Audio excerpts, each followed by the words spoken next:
अपना last topic चल रहा था नीड से रिलेटेड कि सजीवों के क्या लक्षण होते हैं, पादप और जंतु कोशिका में क्या अंतर है। अब मैंने लास्ट में कहा था कि अपन अब देखेंगे कि वर्गीकरण, यहीं से आपका एक्चुअल टॉपिक स्टार्ट होता है। वैसे वो जो अपन ने पढ़ा था वो भी बेसिक्स था, अगर वो आपको समझ में नहीं आएगा तो आगे की जो डिटेल्स है वो सब आपको पता नहीं चलेगी। तो अपन देखते हैं वर्गीकरण। सबसे पहले देखेंगे वर्गीकरण क्या है, वर्गीकरण की आवश्यकता क्यों हुई, जीवों को वर्गीकृत करने की आवश्यकता क्यों हुई, ऐसा क्या कारण था कि अपन ने जीवों को समूह और उपसमूह में बांटा। अपन ऐसे भी तो कर सकते हैं पौधे और जंतु।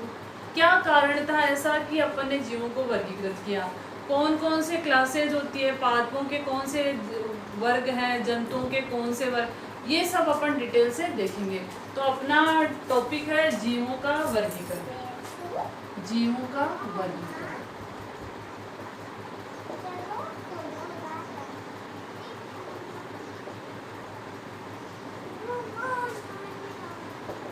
जीवों का वर्गीकरण। अब सबसे पहले देखते हैं वर्गीकरण की आवश्यकता।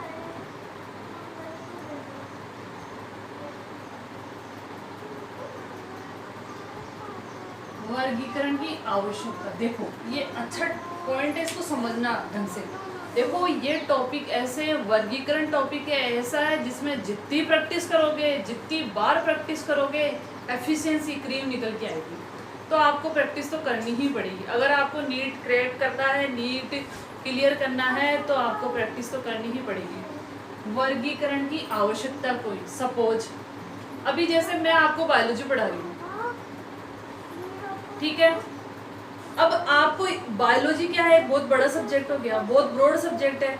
अब कौन बायोलॉजी पढ़ा रहा है, किस लेवल पे पढ़ा रहा है, या उसका नाम क्या है। जैसे आपकी क्लास की बात की जाए, आपकी क्लास में 50 बच्चे बैठे हैं, जिनमें से 30 लड़कियां हैं और बाकी क्या आपके बॉयज है।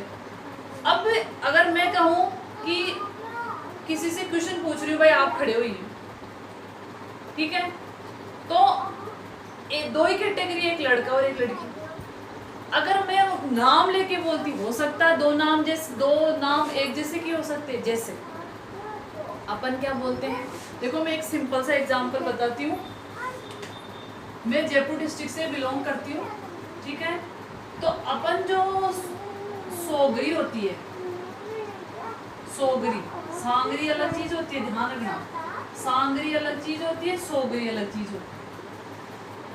सोगरी जो मूली होती है, आपकी जो मूली होती है उसके ऊपर जो फल लगते हैं उसको बोलते हैं सोगरी, और उनसे बनाई जाती है आपकी सब्जी बनाई जाती है, ठीक है।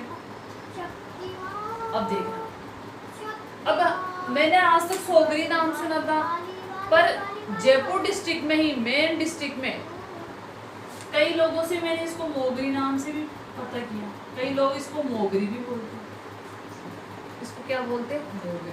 हो गया कंफ्यूजन। शुरू में कई लोग मुझे ऐसे मिले मेरे ग्रुप में जो बोले हमने मोगरी की सब्जी लेके आए हैं, जबकि हम लोग मोगरी क्या बोलते थे, जो आर्टिस को, जो बाजरा वगैरह, जो राबड़ी वाबड़ी बनाते हैं उनको कूटने के लिए जो यूज लेते हैं उसको मोगरी बोलते थे। मैं कुछ नहीं बोली क्योंकि मेरे पास कोई जवाब नहीं था। फिर जब मैंने देखा तो ये क्या थी, वही सोगरी थी। हो गया नाम में कंफ्यूजन।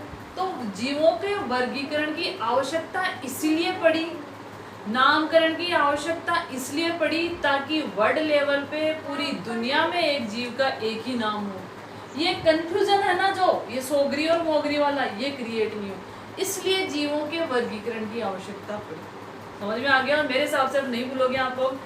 तो पूरे वर्ल्ड लेवल पे एक ही नाम, जैसे मैंने बोला मोगरी, कोई बोल रहा है सोगरी, पर रियल में क्या है वो रेफेनस सटाइम के, क्या है आपके रेफेनस सटाइम, यानी मूली के, मूली, इसका बॉटनिकल नाम क्या हुआ आपके, रेफेनस सटाइम,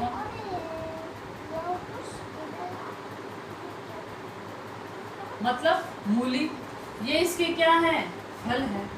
तो अब कंफ्यूजन क्रिएट नहीं होगा, इसीलिए वर्गीकरण की क्या पड़ी, आपकी आवश्यकता पड़ी। समझ में आ गया होगा कि वर्गीकरण की आवश्यकता अपन को क्यों पड़ी, ताकि वर्ल्ड लेवल पे कोई भी जीव हो उसके नाम में कोई कंफ्यूजन क्रिएट नहीं हो, एक नाम हो। अब जैसे ही आपके रेफरेंस का टाइम आता है सब बदलता है, ये मूल्य है और ये इसके फल है। तो इसीलिए अपन को वर्गीकरण की आवश्यकता पड़ी। अब यहाँ कुछ साइंटिस्ट आएंगे, कुछ बुक्स आएगी जो वेरी वेरी इंपॉर्टेंट है, यहाँ से डायरेक्ट क्वेश्चन आते हैं।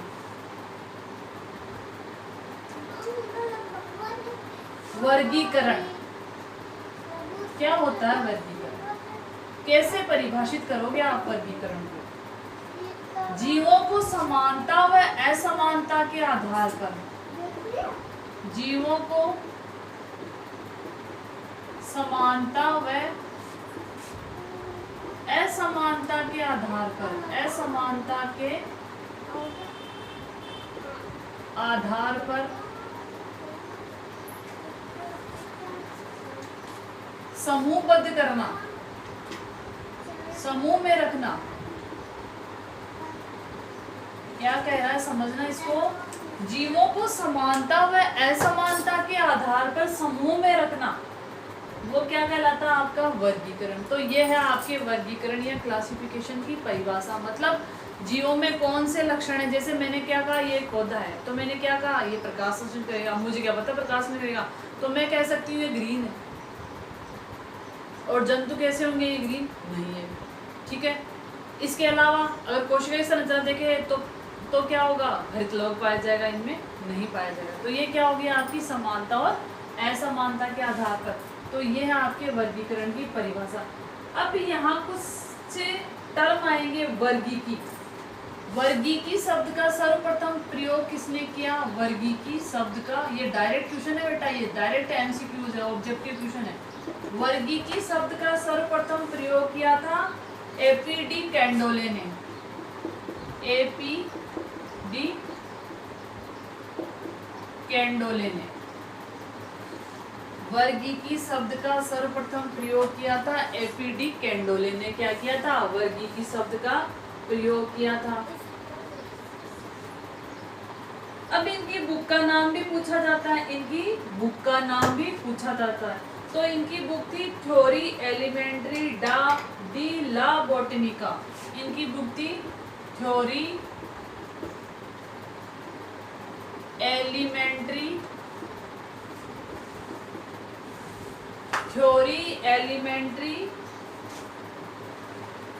डी ला बोटनिका। इनकी बुक का क्या नाम था? थ्योरी एलिमेंट्री डी ला बोटनिका। तो वर्गीकी शब्द टैक्सोनॉमी भी बोलते हैं इसको। इसके लिए अपन एक शब्द और यूज करेंगे, इंग्लिश में भी ध्यान रखोगे, टैक्सोनॉमी। वर्गीकी शब्द का सर्वप्रथम उपयोग किया था एपीडी कैंडोले ने, कैंडेले भी बोलते हैं इसको। और इनकी बुक थी, इनकी बुक का नाम है थ्योरी एलिमेंट्री डी ला बोटेनिका। ये इनकी बुक है, ये भी आपको ध्यान रखना है। ये जब बाउंसर क्वेश्चंस आते हैं तो ये इसी क्वेश्चन हो जाते हैं। अगला है आपका वर्गीकरण। ये तो था वर्गीकी शब्द, ये डायरेक्ट क्वेश्चन है आपके।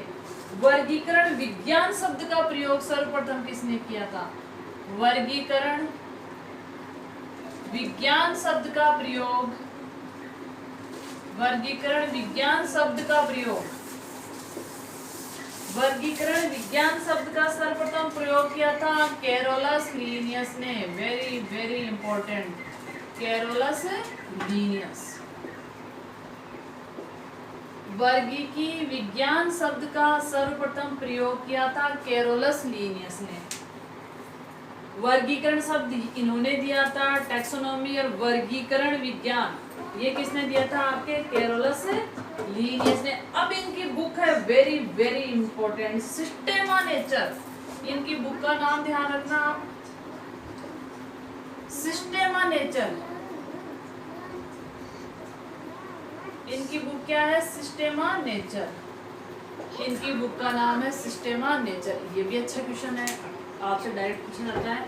तो ये आपका वर्गीकरण से संबंधित कुछ शाखाओं के नाम भी कह सकते हो आप, उनकी बुक्स का नाम भी है। तो आप इसको ध्यान से रखोगे, मतलब अपन को लेक्चर के दौरान ही लर्न कर लेना, पीछे कुछ नहीं अपन को छोड़ना है। तो ये था आपका वर्गीकरण। अब देखो वर्गीकरण का इतिहास देखेंगे। वर्गीकरण का इतिहास, वर्गीकरण का इतिहास मतलब शुरुआत से लेके अब तक क्या क्या खोजें हुई, उनमें क्या परिवर्तन हुआ, क्या क्या। तो अपन देखेंगे वर्गीकरण का इतिहास। देखो एनिशियंट टाइम से ही, प्राचीन काल से ही भारतीय ऋषि मुनि क्या करते थे। अपन रामायण की बात देखें तो रामायण में जैसे लक्ष्मण जी मूर्छित हुए थे, तो लक्ष्मण जी मूर्छित हुए तो हनुमान जी को भेजा संजीवनी बूटी लाने के लिए। तो वो क्या थी, वनस्पति थी। अब उसके आयुर्वेदिक गुण किसको पता थे, उसके मतलब वो मूर्छित हो चुके थे या कह सकते हैं उनकी डेथ हो चुकी थी, फिर भी वो उसका उपयोग करके या पुनर्जीवित हुए। तो उस टाइम से भी पता था इतिहास, पर वो क्या है, लिखित इतिहास नहीं मिल रहा। इसके अलावा जो मिला है उसको पढ़ा नहीं गया, क्रमबद्ध नहीं मिला। सपोज संजीवनी का तो डिस्क्रिप्शन, वर्णन मिल गया आपको, पर उसका उपयोग कैसे करा जाए, उसकी पहचान क्या थी, ये सब नहीं मिल पाया। तो इतिहास पुराने टाइम से ही क्या किया जा रहा है, अपने जो वर्गीकरण है या जो इतिहास में जो पादपों और जंतुओं का जो उपयोग है वो चलता आ रहा है। पर वो क्रमबद्ध इतिहास कब से मिला उसके बारे में अपन थोड़ा सा डिटेल से देखेंगे। तो वर्गीकरण का इतिहास इसको बोलते हैं, इसको काल में डिवाइड किया गया। प्रथम काल, प्रथम काल, प्रथम काल में कौन थे आपके, थियोफ्रेस्टस। थियोफ्रेस्टस कौन थे, थियोफ्रेस्टस फादर ऑफ बॉटनी। कौन थे ये, फादर ऑफ बॉटनी। अपन देख चुके इसको, फादर ऑफ बॉटनी। थियोफ्रेस्टस कौन थे, फादर ऑफ बॉटनी, मतलब वनस्पति विज्ञान के पिता कौन थे आपके, थियोफ्रेस्टस। तो जो प्रथम काल था वो किसका काल था आपका, थियोफ्रेस्टस का काल था। इन्होंने क्या किया अपन इसमें से देखेंगे और इसमें से क्वेश्चन आते हैं। इन्होंने बताया, इनकी पुस्तक थी हिस्टोरिया प्लांटेरम। इनकी पुस्तक का नाम ध्यान रखोगे भैया, Historia plantarum, Historia plantarum. Theophrastus की बुक थी हिस्टोरिया प्लांटेरम, जिसके अंदर बताया गया कि जो पादप और जो पौधे होते हैं उनके कुछ न कुछ क्या होते हैं आपके सॉरी औषधीय गुण होते हैं। इनके क्या होते हैं, औषधीय गुण होते हैं। और इसमें 500 पादपों का वर्णन किया गया। उस टाइम में ये बहुत बड़ी बात थी, 500 पादपों का आपको एक जगह वर्णन मिल रहा है। और इनकी बुक का क्या नाम है, हिस्टोरिया प्लांटेरम। इनकी बुक का क्या नाम है, हिस्टोरिया प्लांटेरम। और ये कौन थे आपके, थियोफ्रेस्टस, जिन्होंने बताया कि पादपों के औषधीय गुण होते हैं। तो ये प्रथम काल था आपका, ठीक है। फिर आते हैं अपन द्वितीय काल में, यहाँ ये इंपॉर्टेंट है। फिर आते हैं अपन द्वितीय काल में।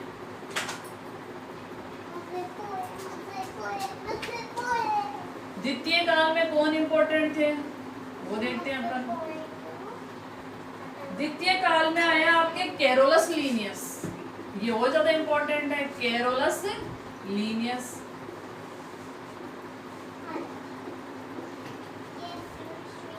इनको वर्गीकरण विज्ञान का जनक कहा जाता है, फादर ऑफ टैक्सोनॉमी, वर्गीकरण विज्ञान का जनक, वर्गीकरण विज्ञान का जनक। देखो द्वितीय काल में आया आपके कैरोलस लीनियस, इनको क्या कहा गया, वर्गीकरण विज्ञान का जनक। मतलब इनसे पहले पादपों को वर्गीकृत करना साइंटिस्ट जानते नहीं थे। तो इन्होंने क्या किया, पादपों को समूह और उपसमूह में क्या किया, आपका वर्गीकृत किया। अब इनकी जो बुक है उसको ध्यान रखना है, वो इम्पोर्टेंट बुक है।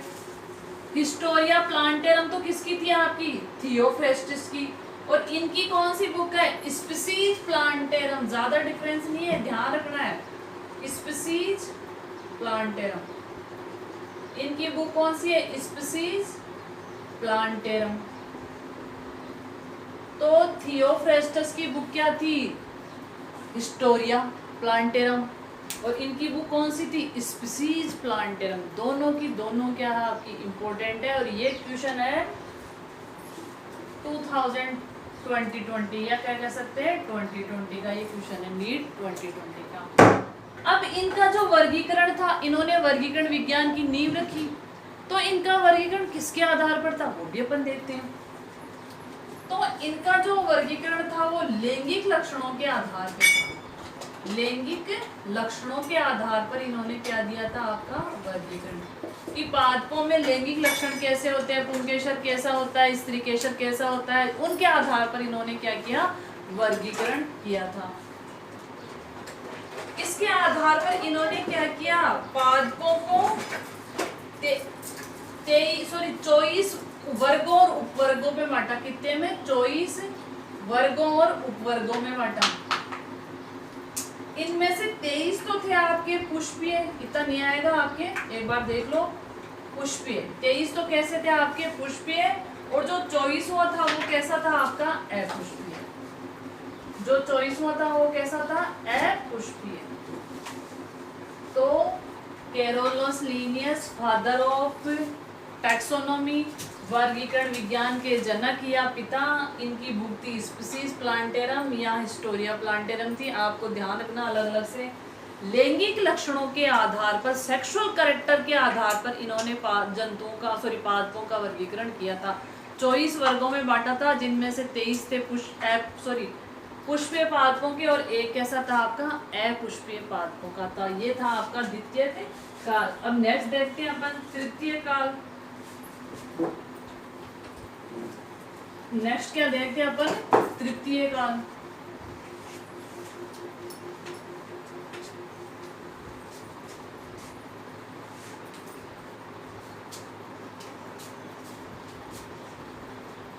तृतीय काल में कौन कौन से वैज्ञानिक थे, उन्होंने क्या किया था वो देखते हैं।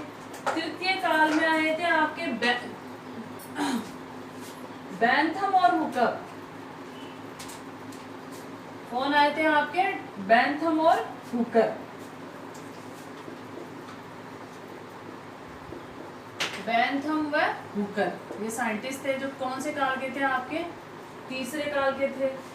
ठीक है, अब बैंथम और हुकर ने जो आपका वर्गीकरण दिया था वो कायिक व जनन संरचनाओं के आधार पे था। इनके वर्गीकरण का आधार क्या था, कायिक व जनन संरचना, वह जनन संरचना, अर्थात पादपों में कायिक लक्षण कौन कौन से, जड़, तना, पत्ती की आकृति, रंग कैसा है, आकार, और जनन लक्षण कैसे। जनन लक्षण का मतलब कब कौन सा परिपक्व हो रहा है, स्त्रीकेसर कैसा है, पुंकेसर कैसा है, उनकी गति कैसी है। तो ये सब किसने बताया थे आपके, बैंथम और हुकर ने तृतीय काल में। अब देखो यहाँ भी इनकी एक बुक है जो इम्पोर्टेंट है, जेनेरा प्लांटेरम। कौन सी आपकी, ये स्पीसीज प्लांटेरम थी। हुकर की जो बुक है, जोसेफ डॉल्टन हुकर, ये हुकर की बुक है सिर्फ, इसका पूरा नाम है आपका जोसेफ डॉल्टन हुकर, ध्यान रखना भाई। इनकी बुक है आपकी जेनेरा प्लांटेरम। ये प्लांटेरम में कंफ्यूजन नहीं हो रहा है, जेनेरा प्लांटेरम। इनकी बुक का क्या नाम है आपका, जेनेरा प्लांटेरम। तो ये भी इम्पोर्टेंट है, ये ध्यान रखना। ये इम्पोर्टेंट साइंटिस्ट है, काल के हिसाब से अपन ने देखा है। तो इनकी बुक का नाम क्या है आपका, जेनेरा प्लांटेरम। अब ये जो पद्धति थी, इसको लैंगिक पद्धति भी कहा जाता है। इस पद्धति का जो तृतीय काल में जो प्राकृतिक पद्धति, क्योंकि ये कायिक लक्षणों के आधार पे, तो इनकी पद्धति को कैसा कहा गया आपके, इनकी पद्धति कैसी थी आपकी, प्राकृतिक पद्धति। मतलब कायिक लक्षण, जनन लक्षण, बाहर से कैसे क्या दिख रहे हैं, तो नेचुरल तरीके से जो मेथड थे वो इन्होंने उपयोग किए, इसलिए इनको क्या कहा जाता है आपके, प्राकृतिक पद्धति। ये था आपका तृतीय काल। अब अगला काल देखते हैं अपन। इसमें से डायरेक्ट क्वेश्चन बन रहे हैं, कहीं कंफ्यूजन होने की दिक्कत ही नहीं है। अब चलते हैं चतुर्थ काल,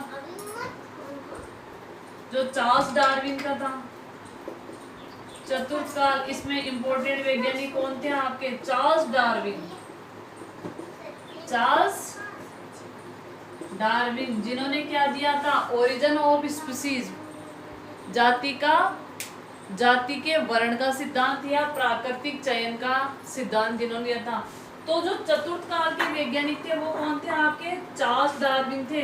और इनका वर्गीकरण किस पे आधारित था, विकासात्मक लक्षणों के आधार पर, विकासात्मक लक्षणों के आधार पर। मतलब जीवों में जैसे जैसे विकास होता है, कौन कौन से लक्षण आदिकाल में जीवों में कौन से लक्षण थे, धीरे धीरे उनमें परिवर्तन कैसे हुआ, उन लक्षणों के आधार पर इन्होंने क्या दिया था, अपना वर्गीकरण। तो ये था आपका चतुर्थ का, जिसके में इंपॉर्टेंट वैज्ञानिक थे चार्ल्स डार्विन, और इन्होंने विकासात्मक लक्षणों के आधार पर क्या दिया था, आपका वर्गीकरण दिया था। अब चलते हैं अपन वर्गीकरण के प्रकार। ये तो अपन ने देखे काल देखे, अब वर्गीकरण किस किस प्रकार का हो सकता है उसको अपन डिटेल से देखें। देखो ये जो आपकी टैक्सोनॉमी है, जो वर्गीकरण है, ये इम्पोर्टेंट होता है, और यहीं से क्या होता है, बच्चों का क्लासिफिकेशन होता है, बच्चे छंटते हैं। जो क्लासिफिकेशन वर्गीकरण को अच्छे से पढ़ता है उस बच्चे की रैंक बन पाती है। और यही टॉपिक है बेसिक्स ऑफ बायोलॉजी, मतलब बायोलॉजी का बेसिक क्या है, फंडा क्या है, प्राकृतिक वर्गीकरण क्या होता है, कृत्रिम क्या होता है, जाति वृत्ति क्या है, वर्तमान में कौन सा मान्य है, उसकी क्या उपयोगिता है, ये सारे आपके इम्पोर्टेंट होते हैं। तो इन टॉपिक्स को आपको इंटरेस्ट लेके पढ़ना है, बोरियत नहीं होना। अभी अपन देखेंगे वर्गीकरण के प्रकार, जैसे प्राकृतिक वर्गीकरण में कौन कौन से लक्षण लिए, कृत्रिम में कौन से लिए, जाति वृत्तीय में कौन से लिए, कौन कौन से साइंटिस्ट। तो ये इस टॉपिक को आप लाइफ से रिलेट कर लोगे। जैसे मैंने कहा प्राकृतिक वर्गीकरण मतलब प्रकृति में जन पौधों के जो लक्षण दिख रहे हैं उनको लेके अपन ने वर्गीकरण किया। जैसे आम का पेड़ कैसे दिख रहा है, उसकी केरी का आकार कैसा है, उसकी पत्तियां गहरी है या कैसी है वो, या फिर उस वैरायटी के जो आम हो उनकी हाइट कितनी लंबी तक जा रही है। तो आप इन सबको प्रकृति से रिलेट कर लोगे, पौधों को देखोगे और उनको समझोगे तो ये बहुत इजी हो जाएगा। बायोलॉजी एक इंटरेस्टिंग सब्जेक्ट है, बहुत इजी सब्जेक्ट है। कब इंटरेस्टिंग है, जब आप उसको डेली लाइफ में जोड़ लोगे। सपोज आज मैंने पोटैटो की सब्जी बनाई है, आलू की सब्जी बनाई है, तो अपन इसको बायोलॉजिकल मेथड से देखो। आलू में क्या होता है, आपका कायिक जनन होता है। इसके अलावा आलू क्या है, तना है। आलू क्या है, आपका तना है। तने ने क्या किया, खाद्य पदार्थ इकट्ठा करके फूल गया, मोटा हो गया, ठीक है। अब उसकी जो आंख निकलती है सबको पता है, उसको काट के अगर आप जमीन में बोओगे तो हर आंख से नया आलू बन जाएगा, नए आलू का पौधा बन जाएगा। और उस पौधे के नीचे कितने क्वांटिटी में आलू लगते हैं, ठीक है, वो डिपेंड करता है आपने खाद कितना दिया, पानी कितनी दी, उसकी केयर कितनी की। तो आप इसको लाइफ से रिलेट कर लो तो biology very very interesting, life saving. अगर आप इसको बोरे समझोगे, देखो कोई भी काम होगा अगर आप इंटरेस्ट लेकर, मैं 2 मिनट बात करना चाहूंगी, अगर आप इंटरेस्ट लेकर करोगे तो इंटरेस्टिंग। सपोज मैं अभी टॉपिक पढ़ा रही हूँ, मैं बिल्कुल इसमें डूबी हुई, ठीक है, तो ये टॉपिक हो जाएगा इंटरेस्टिंग। अगर मैं बोरियत से पढ़ाऊंगी तो आपको पता है कोई भी काम आप बिना इंटरेस्ट करते हो तो उसका आउटपुट भी ऐसा ही आता है। बिना सोचे समझे, बिना प्लानिंग के, बिना इंटरेस्ट के आप कुछ भी करके देख लो, वो उसके रिजल्ट्स अच्छे नहीं आने। और आप तो भविष्य के भगवान हो। प्रेजेंट में अगर देखा जाए तो एक ही प्रोफेशन ऐसा बचा है, डॉक्टर्स। आज ना मंदिर काम आ रहे, ना मस्जिद काम आ रहे, ना किसी की दुआ काम आ रही है। कौन काम आ रहे, व्हाइट कोट वाले डॉक्टर काम आ रहे, या व्हाइट भगवान काम आ रहे, ठीक है। वो ना हिंदू है, ना मुस्लिम, ना ईसाई, उनके लिए हर पेशेंट क्या है, इक्वल है। अगर वो ये भेद करने लगे तो मंदिर में, अपन बोलते हैं ना मंदिर में मोमडन नहीं जाएगा, मोमडन बोलते हैं कि हिंदू मस्जिद में नहीं जाएगा, कोई बोलता है गुरुद्वारे में। मैं किसी धर्म विशेष को नहीं कहने, ये मेंटलिटी बता रही हूँ। तो अपना प्रोफेशन ही ऐसा, अपन इस लेवल से ऊपर उठ चुके हैं। डॉक्टर के लिए ना कोई लेडीज होती है, ना कोई जेंट्स होता है, डॉक्टर के लिए सिर्फ पेशेंट होता है। ना कोई धर्म होता है, ना टाइम होता। आज आप इस चीज को देख सकते हो, वर्तमान में जो चल रहा है, वर्तमान का जो परिदृश्य है, वर्तमान का जो कंडीशंस है, उनको आप देख के पता कर सकते हो कि यही एक ऐसा प्रोफेशन है जो भगवान से भी बढ़ के, प्रेजेंट में क्या आपके भगवान से भी बढ़ के। तो अपने अंदर ये भावना नहीं होनी चाहिए और अपन को मेहनत करनी है। और क्या बनना है, नेट नीट क्रैश करना और डॉक्टर बनना है। ये वाइट कोट वाला लेबल लगा के अपन को रखना, और ये कब पॉसिबल होगा, जब आप मेहनत करोगे, ठीक है। चलते हैं अपन नेक्स्ट टॉपिक देखते हैं अपना, वर्गीकरण के प्रकार। वर्गीकरण के प्रकार की, वर्गीकरण कौन कौन से प्रकारों का, वर्गीकरण के प्रकार क्या क्या प्रकार हो सकते हैं। सबसे पहले देखते हैं अपन कृत्रिम वर्गीकरण, मतलब कुछ कृत्रिम लक्षणों के आधार, कृत्रिम वर्गीकरण, कुछ कृत्रिम लक्षण लिए उनके आधार पर पादपों को वर्गीकृत किया गया, तो वो क्या हो गया आपका कृत्रिम वर्गीकरण। इसमें ऐसे कर सकते हैं, इसमें एक या दो एक या दो कृत्रिम लक्षणों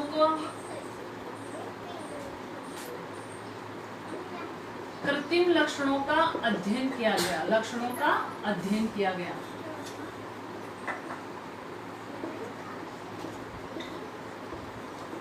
इसमें क्या किया गया, एक या दो कृत्रिम लक्षणों का अध्ययन किया गया, वही क्या था आपका कृत्रिम वर्गीकरण।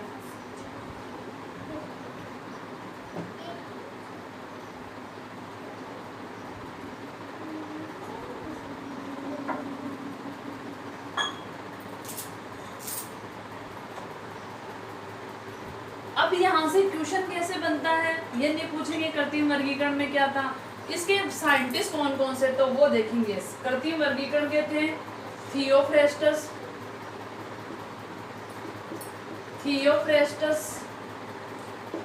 अगला है आपका कैरोलस लीनियस,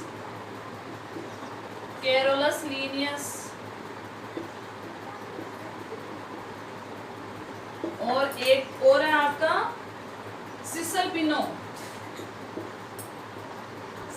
पिनो। तो कृत्रिम वर्गीकरण एक या दो लक्षणों को लेके किया गया, कृत्रिम वर्गीकरण एक या दो लक्षणों को लेके किया गया। वो पुष्प का लक्षण होता है, पुष्प का आकार हो सकता है, फली का रंग हो सकता है, कुछ भी हो सकता है। इसको मानने वाले थे थियोफ्रेस्टस, कैरोलस लीनियस और सिसल पिनो, ये साइंटिस्ट इंपॉर्टेंट है। दूसरा देखते हैं अपन प्राकृतिक वर्गीकरण।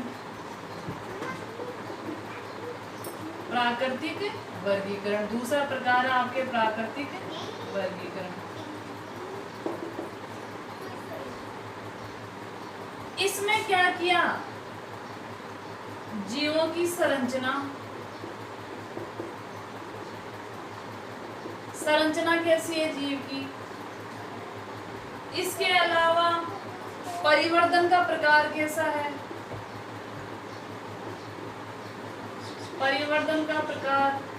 है, इसके अलावा कायिक संरचनाएं कैसी है, कायिक संरचना मतलब एक से अधिक लक्षणों को प्राकृतिक वर्गीकरण में क्या किया, जीवों का प्रकृति से संबंध, या कह सकते हैं जीवों का प्रकृति से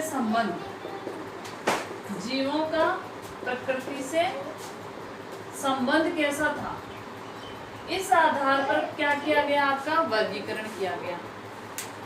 जीवों की संरचना कैसी है, परिवर्तन का प्रकार कैसा है, कायिक संरचना कैसी है, और जीवों का पर्यावरण से संबंध कैसा, वातावरण से संबंध कैसा है, इन सब के आधार पर क्या किया गया, आपका वर्गीकरण किया गया। तो उसे कहते हैं अपन प्राकृतिक वर्गीकरण।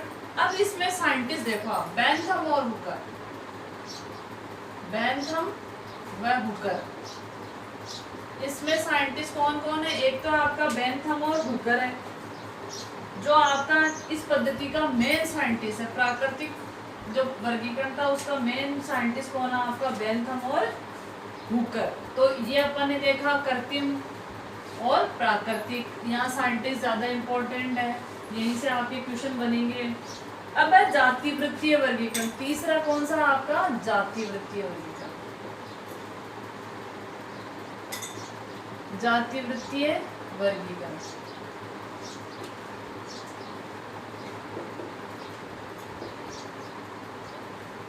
इसमें ये इंपॉर्टेंट है, क्यों इंपॉर्टेंट है, जीवों के विकासात्मक मतलब जीवों का विकास कैसा, विकासात्मक व आनुवंशिक लक्षणों के आधार पर,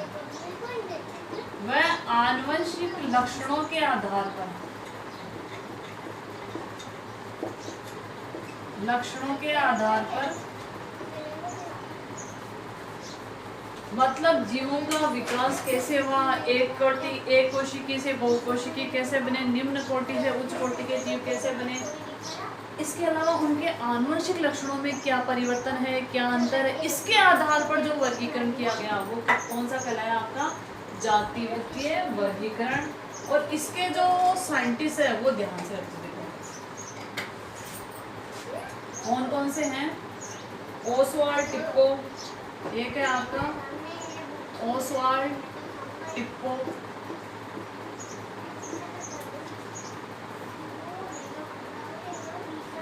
इसके अलावा आइंक्लर, ओसवाल्ड टिप्पो, आइंक्लर,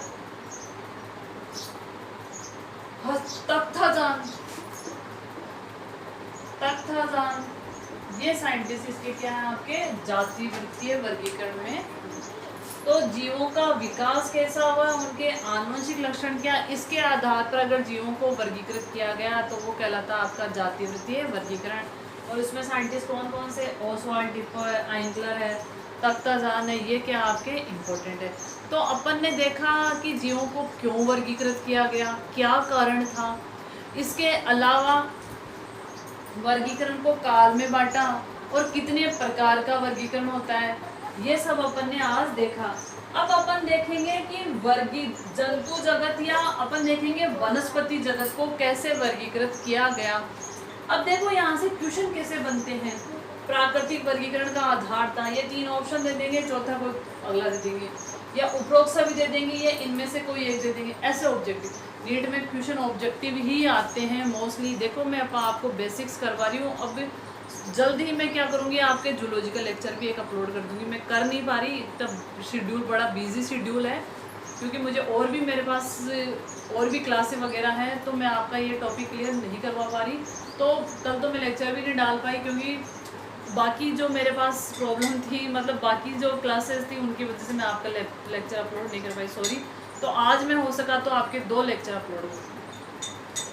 थैंक यू, धन्यवाद। पढ़ते रहिए, घर पे रहिए, शेयर रहिए, चैनल को लाइक और सब्सक्राइब कीजिए, कमेंट्स कीजिए। Thank you.